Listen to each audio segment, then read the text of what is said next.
toutes et à tous, vous avez remarqué, une musique différente.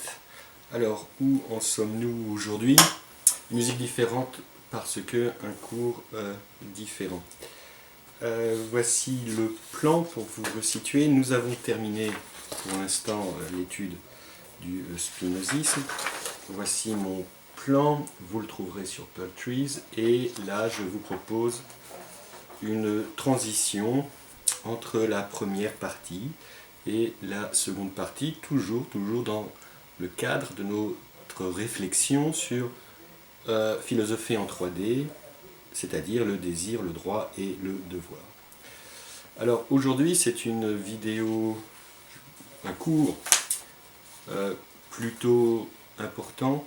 Prenez votre temps pour l'assimiler, puisqu'aujourd'hui je vais vous parler de Kant, du kantisme, et ma transition dans le cours aura pour objet sa théorie du jugement, telle qu'il l'a opérée dans ce grand livre, immense livre, difficile, qui s'appelle La critique de la raison pure, de 1781.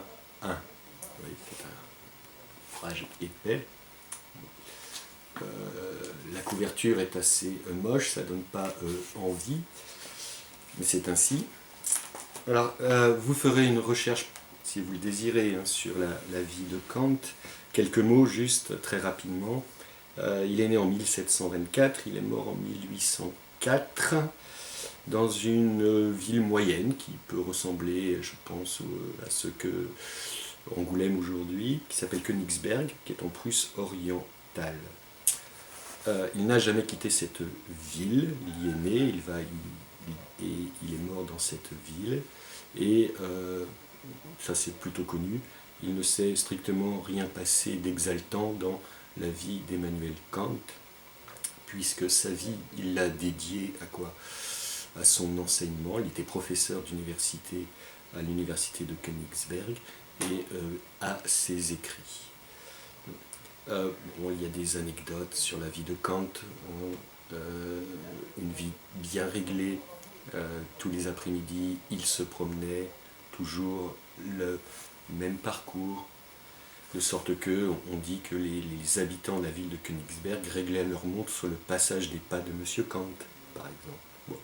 Par deux fois, il a fait une exception où il s'était déclaré trop ému pour aller se promener et remettre en cause son hygiène de vie, l'annonce de la Révolution française, et puis la lecture, dit-on, de l'Émile de Jean-Jacques Rousseau. Ouais. Bien sûr, il écrit en allemand, toute son œuvre est en allemand, et il y a un vocabulaire kantien dont il faut acquérir les bases si l'on veut entrer dans la critique de la raison pure de 1781.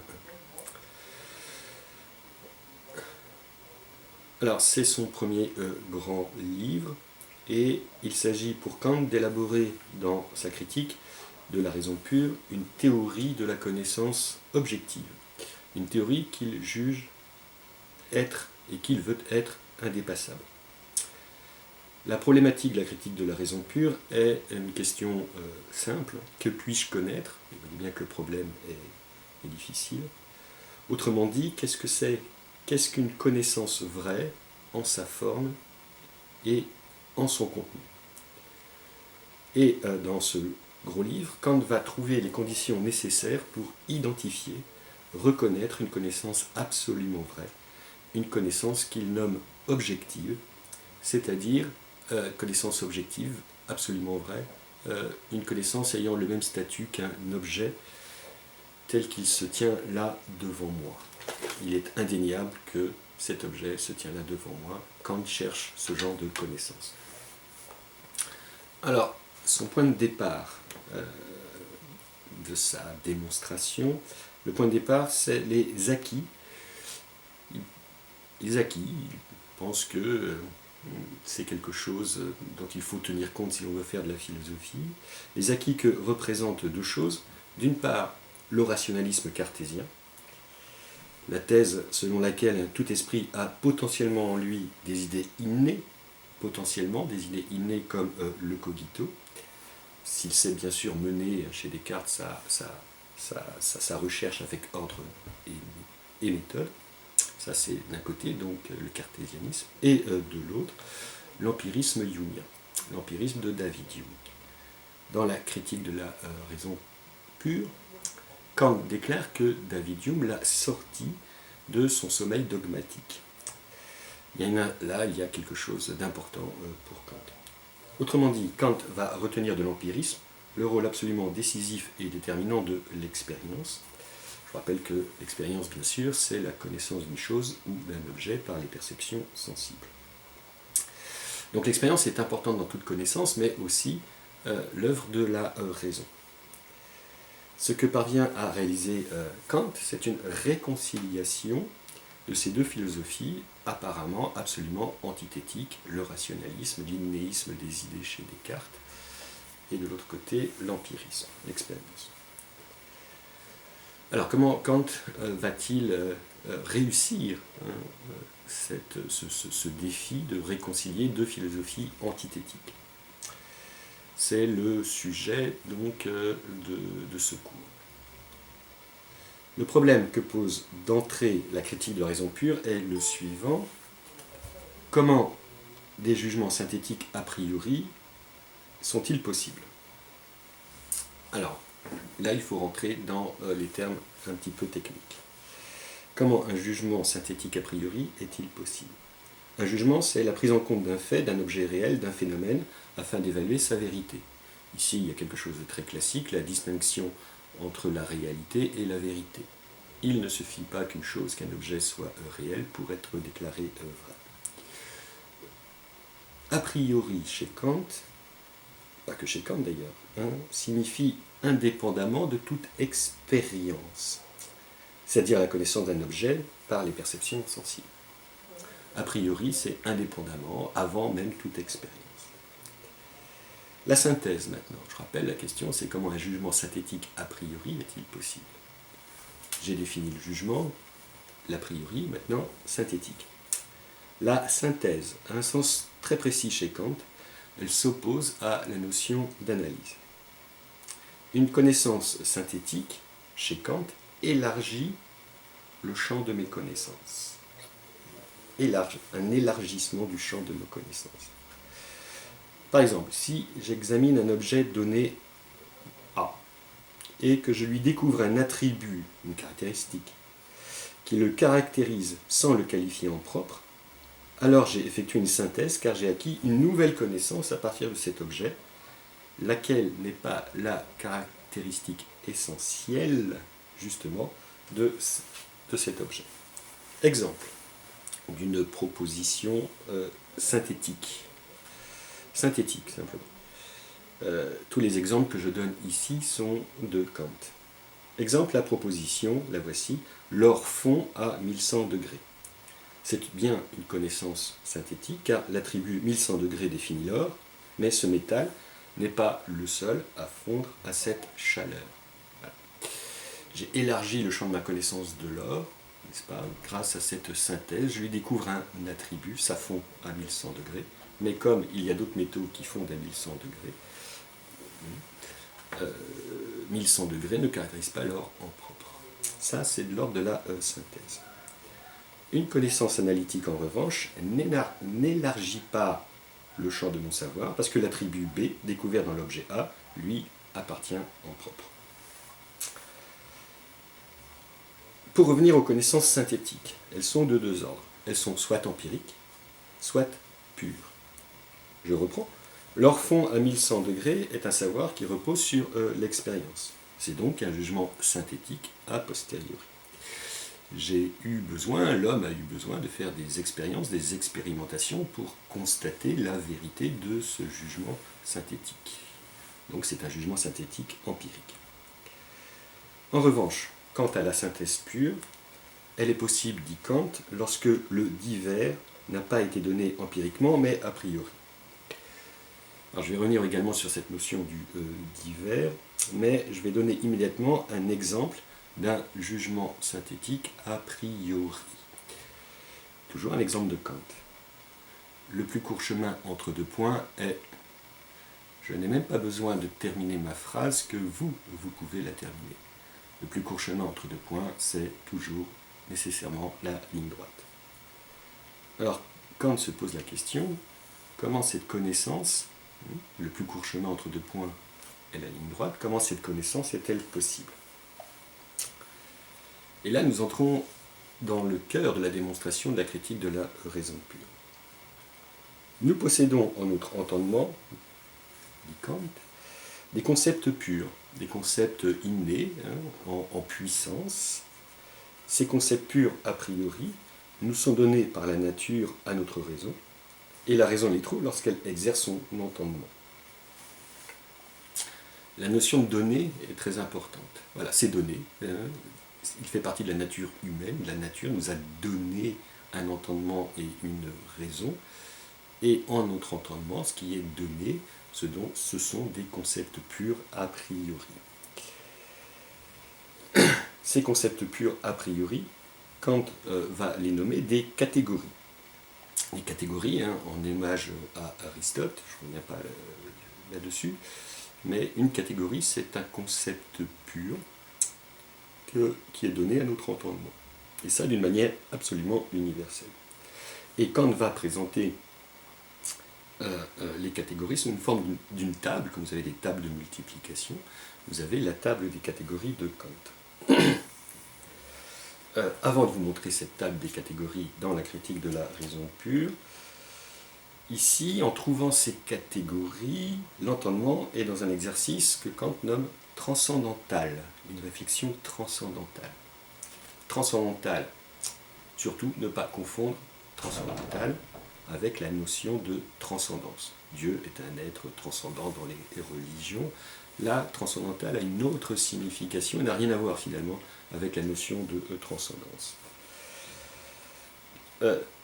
Une réflexion transcendantale, c'est réfléchir sur les conditions a priori qui rendent précisément possible toute expérience. Réfléchir sur les conditions a priori qui rendent possible toute expérience.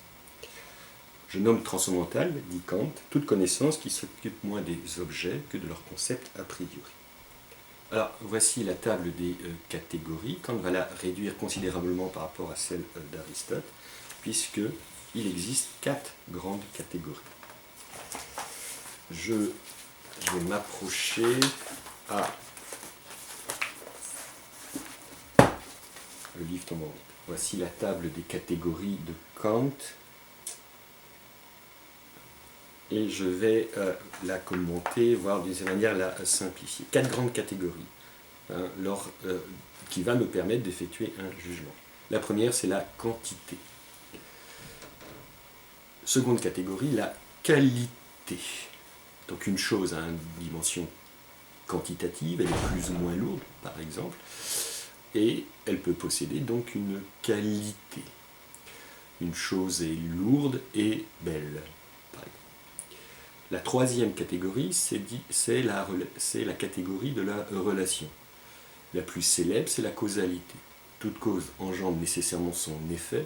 Dans l'engendrement, vous avez une relation qui se met en œuvre. La relation. Et la quatrième catégorie, Kant la nomme la modalité. C'est-à-dire la manière, le mode dont effectivement, par lequel j'exerce mon jugement. Alors, lorsque mon entendement trouve ces catégories qui lui sont données, il va les exercer sans avoir recours à l'expérience. Il va énoncer, avec l'aide de l'imagination qui schématise la connaissance en jeu qu'il faut acquérir, des jugements synthétiques a priori, lesquels permettent d'atteindre, de construire une vérité qui n'est pas encore objective, mais une vérité logique, une vérité formelle. L'imagination, ici, ça va avoir son importance chez Kant, dans le système de Kant, dans l'articulation qu'il va proposer par la suite. L'imagination, vous le savez, c'est la faculté qui procède par image. Mais là, tout se passe comme si, dit Kant, dans le jugement de connaissance, l'imagination travaille pour l'entendement, et ce travail, c'est un schéma, elle schématise. C'est une représentation de la connaissance à acquérir. Donc cette découverte kantienne de l'exercice des catégories me permet de formuler des vérités absolument formelles, vides, sans contenu. Cette découverte kantienne est essentielle, mais elle ne correspond pas encore à ce qu'est un jugement objectif, un jugement de vérité absolue, un jugement de vérité indépassable. Alors, ce type de vérité est atteint lorsqu'un élément du divers sensible, de la diversité de ce que je connais, enfin, ce que je connais grâce à mon corps, grâce à ma perception, c'est une grande diversité, une grande multiplicité. Kant nomme ça le divers. Alors, la vérité objective est atteinte lorsqu'un élément du divers sensible, connu par expérience, vient, dit Kant, se ranger sous les concepts purs, les catégories de l'entendement. Le verbe clé ici, c'est se ranger sous. Vous voyez, la représentation. Vous avez 1, 2, 3, 4, les 4 catégories. Quand ce que je connais par expérience, je peux venir les ranger sous les catégories, alors dit Kant, nous avons ici cette vérité objective. Cette vérité objective, là, j'opère donc ce que Kant nomme un jugement déterminant, puisqu'il détermine ce qu'est en toute vérité objective la réalité empirique. Application d'un jugement déterminant et objectif qui me dit ce qu'est la vérité. Quand je prends une règle et mesure la distance, c'est une règle, quand je prends une règle et que je mesure la distance entre deux points, je vérifie empiriquement un jugement synthétique a priori. Autrement dit, l'expérience même de la mesure vient se ranger sous les catégories de l'entendement. Voici la démonstration.